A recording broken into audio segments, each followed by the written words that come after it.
જય ભવાની, જય ભવાની, જય ભવાની. મારા વડીલો જે કે મારા પહેલા જે વક્તાઓ હતા, મારા વડીલો જે કહી ગયા છે, એના કરતા મારે એક અલગ વસ્તુ લઈને વાત કરવાની છે કે જે આ જયંતિભાઈ જસાભાઈ એમ કીધું, જયંતિભાઈ અડધા કોંગ્રેસમાં અડધા ભાજપમાં છે, તો આપણો ને આપણો જ છે ને. તો બસ એ રીતે બધાય આપણા છે, જે બી કોંગ્રેસમાં કે ભાજપમાં કે આપમાં, પણ જે જ્ઞાતિની વાત થાય તે આપણા હોવા જોઈએ. એ અહીંથી નક્કી કરવાનું કે એ આપણો છે, એટલું નક્કી કરજો. અહીંયા આપણા વડીલો છે, એ જે માર્ગદર્શન આપ્યો એ ઘણું બધું. પણ સમાજે અત્યાર સુધીમાં કોઈ વસ્તુ કે ભણવા માટે સ્કૂલો, હોસ્પિટલ એ માટે જે વ્યવસ્થા કરી છે એ કઈ બાકી નથી રાખી. પણ એક હજી આપણે જ્ઞાતિ માટે એક વસ્તુ કહેવાની છે અત્યારે મારે અહીંથી આ સ્ટેજ ઉપર, કે જ્ઞાતિ જે વસ્તુ ઉપર જે વરી છે એ પાછી વારવાની છે. એ લડાઈમાં તમારે ને મારે બધે ભેગું રહેવાનું છે. મારે તમારી પાસે લાકડી નથી ઉપાડવી કે તલવાર નથી ઉપાડવી. એ લડાઈમાં તમે બધા ભેગા રહેશો તો આ સ્ટેજ ઉપરથી વાત કરું. રહેવાની છે ભાઈ, પાક્કો?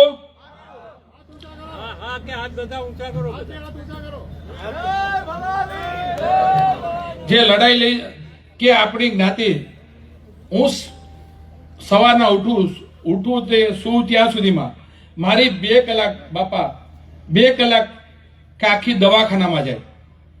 ને સૌથી વધારે સ્મશાન જવા વાળો વ્યક્તિ પણ હું છે મારા તાલુકામાં, ખરખરો કરવા વાળો.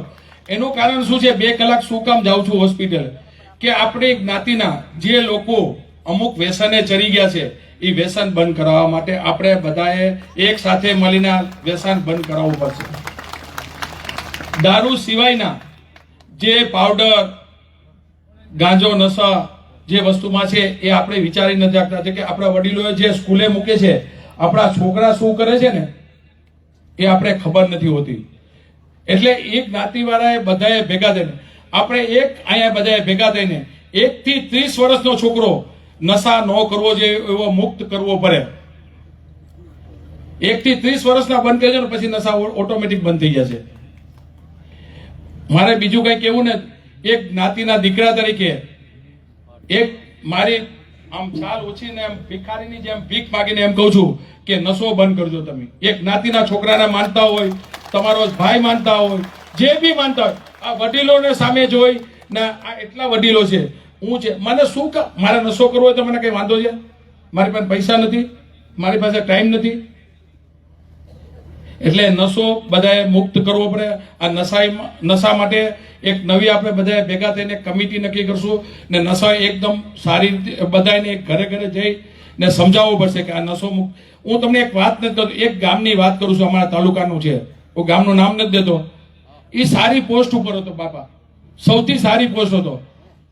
એ માણસ દારૂ પીવામાં લીવર ખતમ થઈ ગયો.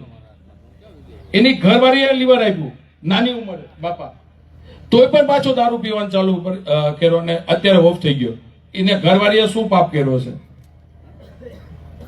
એટલે આપણે ઘરે આવું નશાનું મુક્ત માટે બધાએ અભિયાન લેવું પડશે.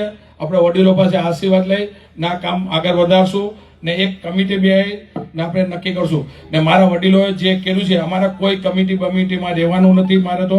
પણ કમિટીનો કોઈ બી કામ હોય, સમાજનું કંઈ બી કામ હોય, એમાં અમે બધા ભેગા રહીશું. રાજવીરભાઈ, માનસિંહભાઈ કે દિલીપભાઈ, બાપા તમે અમને જે સમાજનું કામ હોય એ સોંપજો. અમને ટ્રસ્ટી તો બહુ બનવામાં રસ નથી, કારણ કે અમે બધા કામ ધંધા વાળા છે. બસ ટ્રસ્ટીઓને સમાજનું કંઈ બી કામ આવશે એમાં અમે પહેલા આવશું. અમારે બધા નક્કી કર્યું છે કે તમે બધા ટ્રસ્ટીઓ વડીલો તમારી પાછળ અમે ભેગા છે, કારણ કે તમે અમારા કરતા ઉંમરમાં વધારે છે. એટલે તમે આને આપણા સમાજને એક સાથે સંગઠિત કરો તેવી કરીને. જય ભવાની.